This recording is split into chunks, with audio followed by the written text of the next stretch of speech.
on avance. Bienvenue pour ce tuto numéro 4 de notre cahier de broderie. Toujours la première page avec une étape supplémentaire par rapport au point avant que nous avons vu dans le dernier tuto. Cette fois-ci, il s'agit du point avant qui est rebrodé, c'est cette petite partie qui est ici. Donc encore une fois, je vous laisse préparer vos aiguillets. J'ai pris un petit peu d'avance. Je vais vous montrer. Du coup, j'ai commencé. Hop, je vais faire la transition tout de suite. Voilà, j'ai commencé, il se fait décompose en deux temps. Donc dans un premier temps, vous brodez vos points avant, comme vous l'avez vu dans le tuto précédent. Puis ensuite, nous allons rebroder ce point avant. Alors pour cela, c'est très simple. Vous allez d'abord bloquer votre fil. Donc toujours un fil double, les deux extrémités du fil dans le chat. Et vous passez dans la petite boucle. Alors regardez, je viens glisser mon fil dans les points qui ont été précédemment brodés. Vous retournez votre ouvrage et délicatement, alors je vais faire un zoom un peu plus important. Voilà, je vais tâcher d'ajouter de la netteté. Voilà, ok.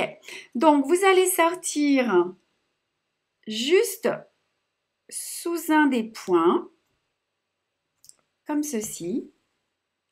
Et vous allez donc tourner votre ouvrage de manière à ce que ce soit plus facile pour vous. Et en utilisant le chat de l'aiguille, vous passez sous le point qui est ici, puis sous l'autre, comme ceci, de manière à créer cette petite ondulation. Alors moi, je ne tire pas trop, vous voyez, pour laisser un petit peu de souplesse au point.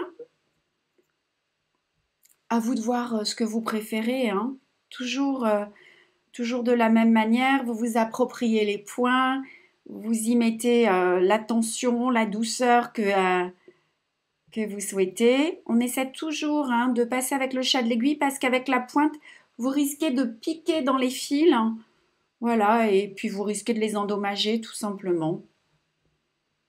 Allez, cette fois-ci, on a le temps d'aller jusqu'au bout de la ligne.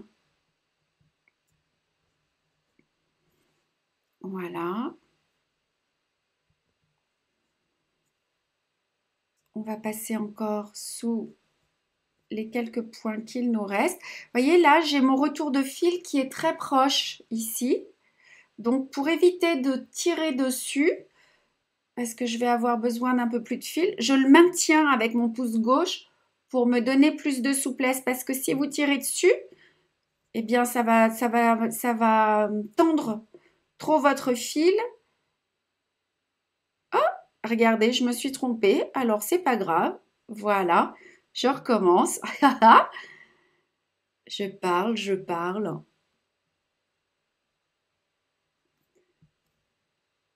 Oui, ça aurait, ce que je disais tout à l'heure, ça aurait supprimé le peu de tension que vous mettiez dans votre fil.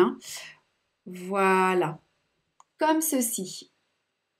Donc, pour terminer ce point, je pique juste dessous, à la base. Je retourne mon ouvrage. Et je glisse sans tirer fort, sinon votre point derrière va se rétracter. Donc délicatement, je passe sous les quelques points avant qui ont été brodés précédemment. Voilà. Je coupe. Et le tour est joué. Voilà votre ligne de poids. Point avant rebrodé. Donc, écoutez, je vous le remontre ici maintenant sur notre cahier de broderie, mais il est bien ici. Voilà, je vous embrasse toutes et puis rendez-vous pour le tuto suivant. Prenez bien soin de vous.